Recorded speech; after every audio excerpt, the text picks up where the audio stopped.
رسول اللہ صلی اللہ علیہ وسلم کے صحابی بیان کرتے ہیں قیامت کو جو ترازو قائم کیا جائے گا، جس ترازو میں نیکیاں اور برائیاں ان کا وزن ہوگا، اتنا بڑا ترازو ہوگا، لو وضعت السماوات والارض ومن فیہن فی کفہ لوسعتہن، اگر ساتوں آسمان اور ساتوں زمینیں اس ترازو کے ایک پلڑے میں رکھ دیے جائیں تو ایک پلڑا بھی بھرے گا نہیں۔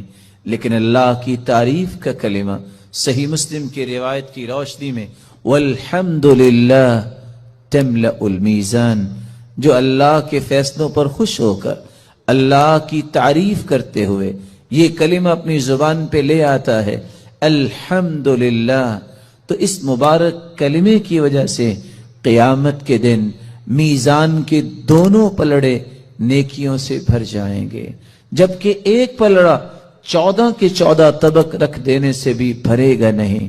اللہ رب العزت ہمیں اللہ کی کثرت سے تعریف کرنے اور اس کے ذکر کرنے کی توفیق عطا فرمائے۔ چوتھی نصیحت اور چوتھا پیغام اس سورت کا یہ ہے کہ ہم نماز کی ہر رکعت میں جب یہ کہتے ہیں ایاک نعبد و ایاک نستعین، اللہ تیری ہی عبادت کرتے ہیں اور مدد بھی تجھ ہی سے مانگتے ہیں، تو پھر کسی بندہ مومن کو اس بات کو بھلانا نہیں چاہیے۔